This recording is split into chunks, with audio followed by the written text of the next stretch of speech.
सुप्रभात छात्रगण। आज हम कक्षा 7 की हिंदी की पुस्तक वसन भाग 2 से पाठ क्रमांक 14 खान पान की बदलती तस्वीर निबंध के बारे में चर्चा करेंगे। पिछले 10-15 वर्षों में खान पान की संस्कृति यानी सभ्यता में काफी बदलाव आया है। दक्षिण भारत और उत्तर भारत के भोजन काफी हद तक यानी काफी सीमा तक पूरे देश में अपना स्थान बना चुके हैं। दक्षिण भारत का इडली डोसा बड़ा संभार रसम दक्षिण भारत में ही नहीं बल्कि उत्तर भारत में भी पूर्ण रूप से यानी सभी शहरों में उपलब्ध है। और अब तो उत्तर भारत की ढाबा संस्कृति यानी सभ्यता लगभग पूरे देश में फैल चुकी है। आप पूरे भारत में कहीं भी हो, उत्तर भारतीय रोटी दाल साग आपको कहीं भी किसी भी ढाबे पर मिल जाएंगे। फास्ट फूड यानी तुरंत भोजन का प्रचलन भी बड़े शहरों में खाने पीने में खूब बढ़ा है। इस फास्ट फूड में बर्गर नूडल्स जैसे कई चीजें सम्मिलित है शामिल है। एक समय में कुछ ही लोग तक यह सीमित चाइनीज नूडल आज संभवतः किसी के लिए अजनबी नहीं है, यानी हर कोई व्यक्ति इन चाइनीज नूडल से परिचित है। 2 मिनट नूडल्स के पैकेट बंद आकार से तो कम से कम बच्चे और बूढ़े सभी परिचित हो चुके हैं। इस तरह नमकीन के कई स्थानीय प्रकार अभी तक भले ही उपलब्ध हो मौजूद हो, लेकिन आलू चिप्स के कई विज्ञापित रूप यानी विज्ञापन में दिखाया गया वो रूप तेजी से तीव्र गति से घर घर में अपनी जगह बनाते जा रहे हैं।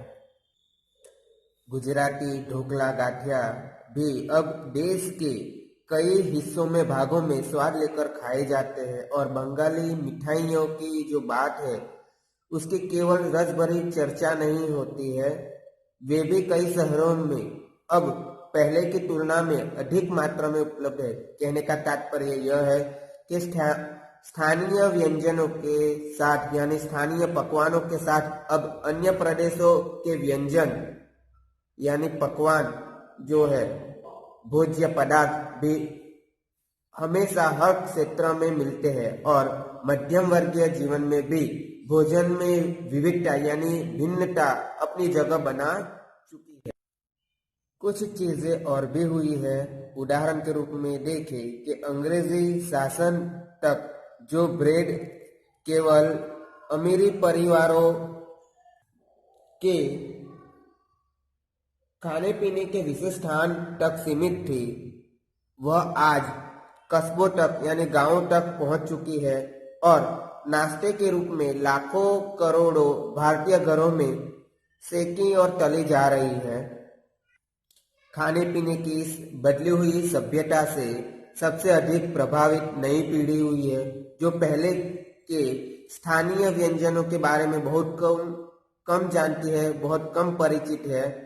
पर कई नए व्यंजनों के बारे में नई पीढ़ी बहुत कुछ जानती है। स्थानीय व्यंजनों भी तो अब तक घटकर कुछ ही चीजों तक सीमित रह गए, यानी कहने का तात्पर्य यह है कि स्थानीय व्यंजन का खाने पीने का जो प्रचलन है वो धीरे धीरे कम होता जा रहा है, सीमित होता जा रहा है। बम्बई की पाव भाजी और दिल्ली के छोले कुचले की जो दुनिया है, खाने पीने का जो संसार है, वो पहले की तुलना में बहुत बड़ा है, पर अन्य जो स्थानीय व्यंजन की जो दुनिया है वो कम हो गई है, सीमित हो गई है। मथुरा के पेंडो और आगरा के पैठे नमकीन में अब पहले जैसे स्वाद और उसकी जो गुणवत्ता होनी चाहिए, मतलब उनके गुणों की अधिकता होनी चाहिए, वो नहीं रही। मतलब उसमें भी बहुत बड़ा फर्क आ गया है, बदलाव आ गया है। फिर मौसम और ऋतुओं के अनुसार फलों खाद्यान्नों से जो व्यंजन यानी व्यंजन और पकवान बना करते थे, अब उन्हें बनाने की फुर्सत अब कितने लोगों को रह गई, मतलब कितने लोगों के पास वो समय है जो स्थानीय इन पकवानों को और ऋतुओं और मौसमों के अनुसार बनाए। अब गृहिणियों या कामकाजी महिलाओं के लिए खरबूजे के बीज सुखाना, छीलना और फिर उनसे व्यंजन तैयार करना सचमुच दुस्साध्य है, सही में मुश्किल है। एक ओर स्थानीय व्यंजनों की कमी आ रही है तो दूसरी ओर वे ही देसी विदेशी व्यंजनों को अपनाया जा रहा है जिन्हें बनाने पकाने की सुविधा उपलब्ध हो। मुश्किल जटिल प्रक्रियाओं वाली चीजें कभी कभार व्यंजन पुस्तिकाओं के आधार पर बनाई जाती है। अब शहरी जीवन में जो भागम भाग है यानी जो भागा दौड़ी है, उसे देखते हुए यह स्थिति स्वाभाविक लगती है कि जिनकी बनाने की पकाने की सुविधा उपलब्ध हो वैसे ही देसी विदेशी व्यंजन अपनाए जा रहे हैं। साथ ही कमर तोड़ महंगाई ने भी लोगों को कई चीजों से धीरे धीरे वंचित कर दिया है, मतलब दूर कर दिया है। जिन व्यंजनों में बिना मेवों के स्वाद नहीं आता है, उन्हें बनाने पकाने के बारे में भला कौन 4 बार नहीं सोचेगा। कहने का तात्पर्य यह है कि मेवों से बने व्यंजन खाना हर आदमी के लिए संभव नहीं रहा है, क्योंकि महंगे मेवे हर कोई नहीं खरीद सकता। देश विदेश के व्यंजनों का चलन होने से खान पान की एक मिश्रित संस्कृति बनी है, यानी मिली जुली संस्कृति बनी है। इसका एक सकारात्मक पक्ष भी है कि गृहिणियों और कामकाजी महिलाओं को अब जल्दी ही यानी तुरंत तैयार हो जाने वाले विविध व्यंजनों यानी पकवानों की विधियां उपलब्ध है। नई पीढ़ी को देश विदेश के व्यंजनों को जानने का सुयोग मिला है, यानी उसको जानने का एक अच्छा योग मिला है। भले ही किन्हीं यानी किसी कारणों से और किसी खास रूपों में, क्योंकि यह भी एक सच्चाई है, सत्य है कि ये विविध व्यंजन इन्हें निखालिस रूप में उपलब्ध नहीं है, यानी ये विभिन्न जो व्यंजन है पकवान इन्हें शुद्ध रूप में उपलब्ध नहीं है प्राप्त। भारत देश की आज़ादी के बाद उद्योग धंधों नौकरियों तबादलों का जो एक नया विस्तार हुआ है, उसकी वजह से उसके कारण भी खान पान की चीजें यानी खाने पीने की चीजें किसी एक प्रदेश से दूसरे प्रदेश में पहुंची है। बड़े शहरों के मध्यम वर्गीय स्कूलों में भी जब दोपहर के टिफिन के वक्त यानी समय बच्चों के टिफिन डिब्बे खुलते हैं तो उनसे विभिन्न प्रदेशों के व्यंजन की एक खुशबू, एक महक उठती है।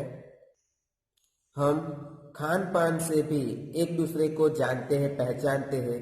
इस नज़रिए से देखें तो खान पान की नई संस्कृति में हमें राष्ट्रीय एकता के लिए नए बीज भी मिल सकते हैं।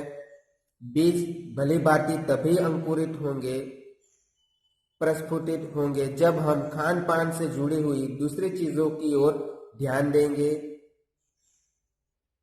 मसलन यानी उदाहरण स्वरूप हम उस बोली बानी भाषा भूषा यानी हमारी जो बोली है, जो वाणी है, जो भाषा है, जो पहनावा है, वेशभूषा आदि को भी किसी न किसी रूप से ज्यादा यानी अधिक जानेंगे, जो किसी खान पान विशेष से जुड़ी हुई है। इसी के साथ ध्यान देने की बात यह है कि स्थानीय व्यंजनों का पुनरुद्धार यानी इसको ऊपर उठाना भी आवश्यक है, जरूरी है, जिन्हें अब एथनिक कहकर पुकारने का चलन बढ़ता जा रहा है। ऐसे स्थानीय व्यंजन मात्र 5 सितारा होटलों के प्रचारार्थ ही नहीं छोड़ दिए जाने चाहिए, मतलब मात्र 5 स्टार होटल के प्रचार हेतु ही नहीं छोड़ देने चाहिए। 5 सितारा होटलों में ही वे कभी कभार मिलते रहे, यानी कभी कभी ही मिलते हैं, पर घरों बाजारों से लुप्त होते जाए तो यह एक दुर्भाग्य की बात है। अब अच्छी तरह बनाई पकाई गई पूड़ियाँ, कचौड़ियाँ, जलेबियाँ भी अब बाजारों से गायब हो रही है, यानी लुप्त हो रही है। मौसमी सब्जियों से भरे हुए समोसे भी अब कहाँ मिलते हैं, मतलब वो भी, उनका भी मिलना दुभर हो रहा है। उत्तर भारत में उपलब्ध व्यंजनों की, मतलब पकवानों की दुर्गति हो रही है, बुरी बुरी हालत हो रही है। यह आश्चर्य की बात नहीं है कि पहले उत्तर भारत में जो चीजें, यानी जो पकवान व्यंजन गली मोहल्लों की दुकानों में सामान्य हुआ करती थी, आम हुआ करती थी, उन्हें अब विशेष दुकानों पर खोजा जाता है, तलाशा जाता है। यह भी एक कड़वा सच है, सत्य है कि कई स्थानीय व्यंजनों को हमने तथाकथित आधुनिकता के चलते छोड़ दिया है और पश्चिम की नकल में बहुत से ऐसी चीजें अपना ली है जो स्वाद, स्वास्थ्य और सरसता के मामले में हमारे बहुत अनुकूल ही नहीं है। यानी हमने स्थानीय पकवानों, व्यंजनों को हमने उसकी उसी स्थिति में छोड़ दिया और आधुनिकता को अपनाते हुए, पश्चिम की नकल करते हुए हमने ऐसी बहुत सी चीजें, यानी बहुत ही ऐसे पकवानों को अपना लिया है जो हमारे स्वास्थ्य, स्वाद और सरसता के मामले में हमारे लिए अनुकूल नहीं है। साथ में यह भी हो रहा है कि खान पान की इस मिश्रित, मतलब मिली जुली सभ्यता संस्कृति में हम कई बार चीजों का असली, यानी जो पकवान है, व्यंजन, उसका असली और अलग जो स्वाद है वो नहीं ले पा रहे हैं और अक्सर प्रीति भोजों में और पार्टियों में एक साथ ढेरों चीजें रख दी जाती है। यानी कई बार हम देखते हैं कि प्रीति भोजों का आयोजन होता है, पार्टियों का जो आयोजन होता है उसमें एक साथ ढेरों, यानी ढेर सारी चीजें रख दी जाती है और उनका जो स्वाद है गडमड होता रहता है, यानी उनका जो स्वाद है वो मिलजुल कर बेकार हो जाता है। खान पान की मिश्रित या विविध, यानी भिन्न संस्कृति हमें कुछ चीजें चुनने का अवसर देती है, हम उसका लाभ यानी फायदा प्राय नहीं उठा रहे हैं, यानी उसका जो फायदा है वो हमेशा नहीं उठा रहे हैं। हम अक्सर, यानी कई बार एक ही प्लेट में कई तरह के और कई बार तो बिल्कुल विपरीत प्रकृति वाले व्यंजन परोस लेना चाहते हैं। इसलिए खान पान की जो मिश्रित विविध संस्कृति बनी है और लग यही रहा है कि यही और अधिक विकसित होने वाली है, यानी खान पान की जो मिश्रित और विविध संस्कृति अधिक विकसित होने वाली है, उसे तरह तरह से जांचते रहना जरूरी है, आवश्यक है। धन्यवाद।